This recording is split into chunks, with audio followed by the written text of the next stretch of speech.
ETF index mutual funds నేర్చుకుని stock మార్కెట్లో రాణించాలనుకుంటున్నారా? వెంటనే ఈ నెంబర్కి కాల్ చేయండి. నా పేరు doctor Salman Raj, advocate supreme court of India.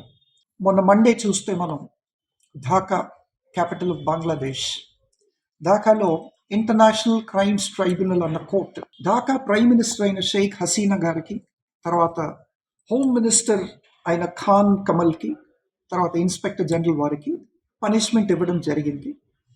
ఆ పనిష్మెంట్ ఏంటి అంటే ఇద్దరికి, ఖాన్ కమాల్కి ఎవరైతే former home minister of Bangladesh ఉన్నారో, షేక్ హసీనా గారు former prime minister of Bangladesh ఎవరైతే కంట్రీ వదిలేసి ఇండియాలో అసైలం తీసుకొని ఇండియాలో హైడింగ్లో ఉన్నారని చెప్పి అంటున్నారు, వీళ్ళిద్దరి అగెయిన్స్ట్ కూడా డెత్ పెనాల్టీ అన్నది ఖరారు చేయడం జరిగిందండి.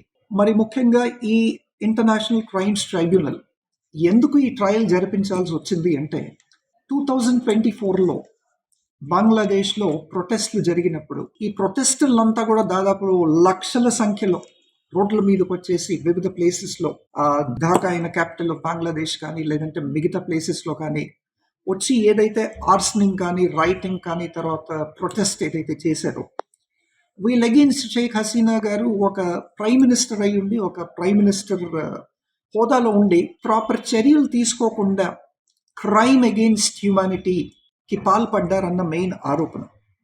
ఇక్కడ ఈ ఇంటర్నేషనల్ క్రైమ్స్ ట్రైబ్యునల్ వచ్చేసి ఈవిడ అగెయిన్స్ట్ ఒక 5 counts కింద ఈ ట్రయల్ జరిపించాల్సి వచ్చింది. ఈ 5 countsలో 2 countsకి డెత్ పెనాల్టీ ఇచ్చారు. 1 countకి వచ్చేసి death, natural death, imprisonment until natural death అన్నది 1 countకి ఇచ్చారండి. ఈ 5 counts ఏంటి? ఈ 5 offenses ఆర్ 5 accusations దేని మీద అయితే బేస్ చేసుకొని ఈ ఇంటర్నేషనల్ క్రైమ్స్ ట్రైబ్యునల్ జడ్జ్మెంట్ ఇచ్చిందో వాటిని మనం చూసినట్టయితే, మొట్టమొదటిది mass killings were orchestrated against the protesters. అంటే ప్రైమ్ మినిస్టర్ షేక్ హసీనా గారు ఒక 5 ఆదేశాలు ఇచ్చారు. అతి కీలకమైన, అతి ముఖ్యమైన ప్రైమ్ మినిస్టర్ హోదాలో ఉండి ఇట్లాంటి ముఖ్యమైన ఆదేశాలు ఇచ్చారు. వాటిని కమల్ ఖాన్ గారు ఎవరైతే ఫార్మర్ హోమ్ మినిస్టర్ ఉన్నారో ఆయన, తర్వాత చౌదరి అని inspector general of Dhaka of Bangladesh, వీళ్ళు దాన్ని ఇంప్లిమెంట్ చేయడం జరిగింది. ఒకటేంటంటే ఈ ప్రొటెస్టర్స్ పైన మాస్ కిల్లింగ్స్ని ప్లాన్ చేసి వాటిని ఇంప్లిమెంట్ చేశారు, ఆర్కెస్ట్రేట్ చేశారు అన్న మెయిన్ యాక్యుజేషన్ ఒకటి. రెండో యాక్యుజేషన్ వచ్చేసి ప్రైమ్ మినిస్టర్ గారు ఏం చేశారు షేక్ హసీనా గారు అంటే, ఈవిడ లీతల్ ఫోర్స్ యూజ్ చేయమని ఎయిర్ ఫోర్స్కి తర్వాత గ్రౌండ్ ఫోర్స్కి కూడా ఆదేశాలు ఇచ్చారు. దానివల్ల వాళ్ళు లీతల్ వెపన్స్ అవి యూజ్ చేసి వీళ్ళందరినీ కూడా mass destruction or mass killing చేయడం జరిగింది. మూడో ఆఫెన్స్ ఈవిడ అగెయిన్స్ట్ ఏంటి అంటే, కొన్ని స్పెసిఫిక్ ఇండివిజువల్స్ ఎవరైతే ఉన్నారో, ఎవరైతే ఈ ప్రొటెస్ట్ని నడిపించారో, ఎవరైతే దీని వెనకాలండి దీని ముందుండి లీడర్స్గా ఉండి నడిపించారో వీళ్ళని మర్డర్ చేయించింది అని చెప్పి ఒక ప్రధానమైన ఆరోపణ ఈవిడ పైన, తర్వాత హోమ్ మినిస్టర్ కమల్ ఖాన్ పైన ఉందండి. ఇది మూడో ఆరోపణ. నాలుగవది ఏంటంటే, ఈవిడ ఈ చంపేసి ఎవరినైతే మర్డర్ చేశారో, మాస్ కిల్లింగ్స్ అంటే అది వేలలో అయ్యి ఉండొచ్చు, వందల్లో అయ్యి ఉండొచ్చు, మనకు కౌంట్ తెలియదు ఇప్పుడు దాకా. ఈ మాస్ కిల్లింగ్స్ ఏవైతే ఉన్నాయో, ఈ మాస్ కిల్లింగ్స్ అయిన తర్వాత వీళ్ళ బాడీని డిస్పోజ్ చేసి ఎవిడెన్స్ని తుడిపేయడంలో ఈవిడ కీలకమైన పాత్ర, ఈవిడ తర్వాత హోమ్ మినిస్టర్ తర్వాత ఇన్స్పెక్టర్ జనరల్ ఆఫ్ పోలీస్ కూడా వీళ్ళు దీంట్లో పాల్పడి దీన్ని నిర్వర్తించినట్టు ఈ ఒక అక్యూజేషన్ కూడా పెట్టడం జరిగింది. ఐదోది ఏంటంటే, ఈ కిల్లింగ్స్ ఏవైతే ఉన్నాయో దీన్ని కోఆర్డినేట్ చేసింది ఈవిడే with the help of the home minister, with the help of inspector general. తర్వాత వీళ్ళందరినీ కూడా డెమాన్స్ట్రేట్ చేస్తున్నప్పుడు పర్టికులర్ ఏరియాస్లో వీళ్ళు డెమాన్స్ట్రేట్ చేసి ప్రొటెస్ట్ చేసి రైటింగ్ ఆర్సనింగ్ చేసినప్పుడు వీళ్ళందరినీ కూడా చంపేయించే ఆదేశాలు, చంపేయించే ప్లాన్స్ అన్ని కూడా ఈవిడే చేసిందని చెప్పి కూడా ఇంకొక ప్రధానమైన ఆరోపణ షేక్ హసీనా గారి పైన ఉందండి. ఇంటర్నేషనల్ క్రైమ్స్ ట్రైబ్యునల్ వచ్చేసి ఆవిడ వాయిస్ రికార్డింగ్స్ ఇవన్నీ కూడా యాక్చువల్లీ ఎవిడెన్స్ కింద పెట్టడం జరిగింది, మనం చూస్తున్నాము. దాని తర్వాత ఈవిడికి ఈ 3 countsలో ఈవిడ్ని గిల్టీ, దోషిగా పరిగణించబడింది. ఈవిడని దోషి అని తెలిపిన తర్వాత ఈవిడకి 3 కౌంట్స్ పనిష్మెంట్ అయితే ఇవ్వడం జరిగిందండి. ఈ 3 కౌంట్స్ పనిష్మెంట్లో 2 కౌంట్స్ వచ్చేసి డెత్ పెనాల్టీ, తర్వాత ఒక కౌంట్ వచ్చేసి ఇంప్రిజన్మెంట్ అంటల్ న్యాచురల్ డెత్, అంటే ప్రిజన్లోనే ఉండాలి ఈవిడ చనిపోయేదాకా. ఈవిడకి ఇప్పుడు I think 78 years old. So ఈవిడ చనిపోయేదాకా కూడా she should be actually in the prison అని చెప్పి ఇచ్చారు. ఒక ప్రశ్న మనం అనుకుంటే, ఇంటర్నేషనల్ క్రైమ్స్ ట్రైబ్యునల్ అన్నది అసలు ఎట్లాంటి కోర్టు? ఈ కోర్టు వారికి ఒక దేశపు ప్రధానమంత్రికి శిక్ష ఖరారు చేసే అధికారాలు ఉన్నాయా? అది కూడా ఒక ప్రధానమైన పొజిషన్లో ఉన్న వారికి, ఒక హోమ్ మినిస్టర్ కానీ, ఒక ప్రైమ్ మినిస్టర్ కానీ, ఒక international crimes tribunal death penalty ఇవ్వగలిగే పవర్స్ ఉన్నాయా అని ఆలోచిస్తే ఉన్నాయని మనం చెప్పుకోవచ్చు. అందుకని ఈ ఇంటర్నేషనల్ క్రైమ్స్ ట్రైబ్యునల్ వచ్చేసి it was headed by justice Mohammad Ghulam Murtuza. ఈ జస్టిస్ మొహమ్మద్ గులాం ముర్తుజా తర్వాత మిగతా 2 జస్టిసెస్ కూడా ఈ ట్రయల్ అంతా కూడా కండక్ట్ చేసి లాస్ట్ 1+ yearలో వీటన్నిటిని కూడా కండక్ట్ చేసి ఎవిడెన్సెస్ అన్ని కూడా గ్యాదర్ చేసి విట్నెసెస్ ఎగ్జామిన్ చేసి ఈ డెత్ పెనాల్టీ వీళ్ళకి ఇవ్వడం జరిగింది. తర్వాత ఈ ఇన్స్పెక్టర్ జనరల్ చౌదరి గారు ఎవరైతే ఉన్నారో ఆయనకు మాత్రం డెత్ పెనాల్టీ ఇవ్వలేదు. ఆయనకు మాత్రం ఏం చేశారంటే, ఆయన స్టేట్ విట్నెస్గా మారుతానని చెప్పి ఒప్పుకున్నాక ఆయన స్టేట్ విట్నెస్గా మార్చేసి ఆయనకి 5 years ఆఫ్ ఇంప్రిజన్మెంటే ఇచ్చారు. కానీ ఇక్కడ ఎక్స్పర్ట్స్ చెప్పడం ఏంటి అంటే, ఈ డెత్ పెనాల్టీ ఇవ్వటం అనేది absolutely wrong.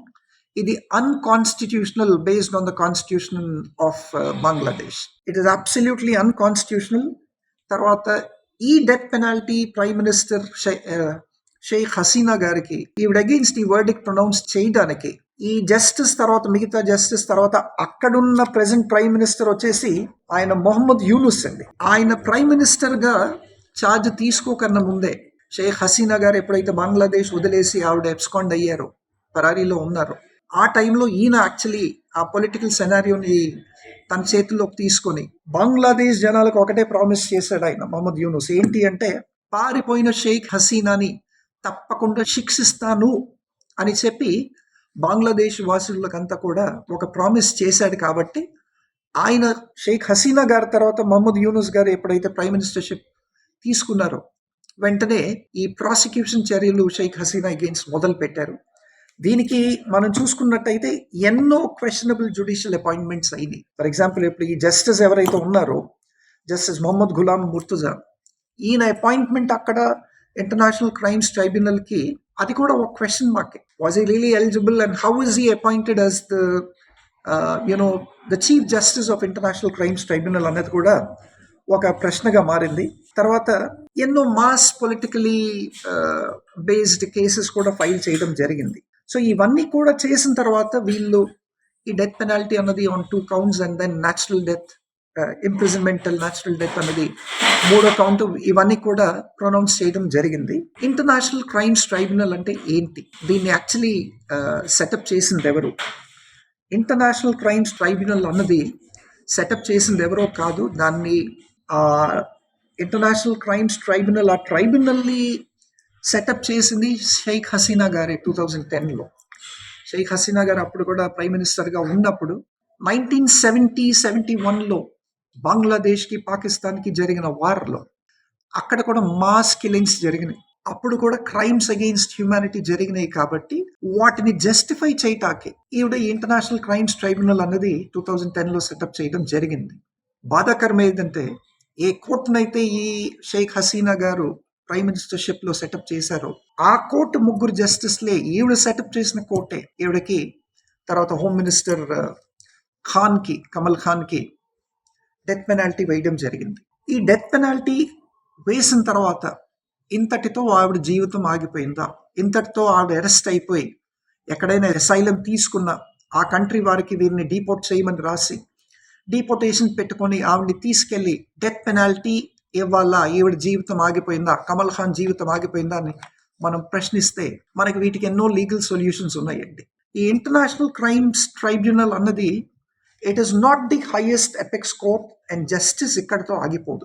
According to section 21 of the international crimes tribunal 1971, any order or any judgment which is pronounced by the International Crimes Tribunal can be challenged by going to the appellate court. And the appellate court is the highest apex court of that country. అంటే Bangladesh highest apex court వచ్చి supreme court కాబట్టి షేక్ హసీనా గారు, తర్వాత కమల్ ఖాన్ గారు, మిగతా ఎంతమంది అయితే accused ఉన్నారు వీళ్ళంతా కూడా they still have a legal right అండి to go and appeal to the supreme court of Bangladesh. Bangladesh supreme court వారు మరి ఈవిడ అపీల్ అడ్మిట్ చేస్తారా లేదా చూడాలి. అడ్మిట్ చేసిన తర్వాత మరి దీన్నే సేమ్ సెంటెన్స్ని అప్హోల్డ్ చేస్తారా లేదంటే దాన్ని రివర్స్ చేస్తారా అన్నది కూడా ప్రశ్నార్థకంగా మారింది. కానీ ఇప్పటికైతే ఇంటర్నేషనల్ క్రైమ్స్ ట్రైబ్యునల్ వారు డెత్ పెనాల్టీ అయితే వీళ్ళిద్దరికి ఇవ్వడం జరిగింది. ఇది ఆల్ ఓవర్ ద వరల్డ్ చర్చనీయం. కానీ నా ఒపీనియన్ ఏంటంటే ఈ ఇంటర్నేషనల్ క్రైమ్స్ ట్రైబ్యునల్ వీటిని చేతిలో తీసుకోకుండా వాళ్ళ ఇంటర్నేషనల్ హ్యూమన్ రైట్స్ కోర్టులో వేసి ఉండాల్సింది. ఎందుకంటే ఇక్కడ ఈ మాస్ కిల్లింగ్స్ ఆఫ్ ప్రొటెస్టర్స్ ఏదైతే జరిగిందో this is absolutely against the human rights. కాబట్టి ఇంటర్నేషనల్ హ్యూమన్ రైట్స్కో లేదంటే ఇంటర్నేషనల్ కోర్ట్ ఆఫ్ జస్టిస్కో వీళ్ళు ఈ కంట్రీ యాక్చువల్లీ ఫైల్ చేసి ఉండాల్సింది, అక్కడికి తీసుకెళ్ళి ఉండాల్సింది, వాళ్ళు చెప్పిన వర్డిక్ట్ బట్టి వీళ్ళు ఫాలో ఉండాల్సింది. దానికి ఇంకా ఎక్కువ లీగాలిటీ ఉండేది, అది ఇంకా more powerful order than the international crimes tribunal అని ఒక లీగల్ జ్యూరిస్ట్గా, లీగల్ ఎక్స్పర్ట్గా ఇది నా opinion. But because it is a political vendetta and a political revenge by the present Prime Minister of Bangladesh. కాబట్టి ఈ విధంగా చేసి ఆయన ఆల్రెడీ ప్రామిస్ చేసి ఆయన పవర్లోకి వచ్చాడు కాబట్టి he had to fulfil his promise. ఇంకొక ప్రశ్న మనం చూసుకుంటే ఏ దేశపు ప్రైమ్ మినిస్టర్ని కానీ ప్రెసిడెంట్ని కానీ ఉరివేసే హక్కు ఆ దేశానికి ఉందా అంటే ఉంది. From a prime minister to a post man law is equal for everybody. Justice is meted in the same manner from a prime minister to the post man. కాబట్టి వేరే దేశాల ప్రైమ్ మినిస్టర్ని కానీ వేరే దేశాల ఇతర దేశాల ప్రెసిడెంట్స్ని కానీ ఏ దేశం అయినా యాక్చువల్లీ ఈ విధంగా పనిష్ చేసిందా, ఈ విధంగా డెత్ సెంటెన్స్ ఇచ్చిందా అని అనుకుంటే గతంలో మనం చూసుకుంటే సిన్స్ ది ఇయర్స్ 1882, 1883 నుంచి కూడా వేరియస్ కంట్రీ ప్రైమ్ మినిస్టర్స్కి ఇట్లాంటి పనిష్మెంట్ ఖరారు చేయడం జరిగింది. ఎగ్జిక్యూషన్, లిటరల్గా ఎగ్జిక్యూషన్ అంటే లిటరల్గా చంపేయటం కూడా జరిగింది ప్రైమ్ మినిస్టర్స్, అంటే శిక్ష ఖరారు అయిన తర్వాత. ఈ కంట్రీస్ జాబితాలో ఏంటి అంటే ఒకటి సౌత్ కొరియా ఉంది, రీసెంట్గా 1993లో చూసాము. తర్వాత రొమానియా ఉంది, ఎల్ సాల్వడర్ అన్న కంట్రీ ఉంది, రష్యా ఉంది, మాలి ఉంది, స్లోవాకియా ఉంది, హంగరీ ఉంది, ఇరాన్ ఉంది, తర్వాత లైబేరియా ఉంది, నార్వే అన్న కంట్రీ ఉంది, విచి ఫ్రాన్స్ ఉంది, గ్రీస్ ఉంది, దాహుమి ఉంది, చైనా ఉంది, ఆఫ్ఘనిస్తాన్ ఉంది, పాకిస్తాన్ కూడా ఉంది. సో వరల్డ్ హిస్టరీలో ఒక ప్రైమ్ మినిస్టర్కి డెత్ పెనాల్టీ అన్నది ఇది మొట్టమొదటిసారి కాదు. గత ఎన్నో ఏళ్ళగా చెంగ్ డైనాసిటీ చైనాలో ఉన్నప్పటి నుంచి కూడా, చెంగ్ డైనాసిటీ చూసుకుంటే 3 times వాళ్ళ పర్టికులర్ ఆ డైనాసిటీలో ఉన్న కింగ్స్ కానీ ప్రైమ్ మినిస్టర్స్ని కానీ శిక్ష ఖరారు చేయడం జరిగింది. సో కాబట్టి ఇప్పుడు మనం వేచి చూడాలి హసీనా గారు, కమల్ ఖాన్ గారు సుప్రీంకోర్టులో అపీల్కి వెళ్తారా లేదా. Thank you.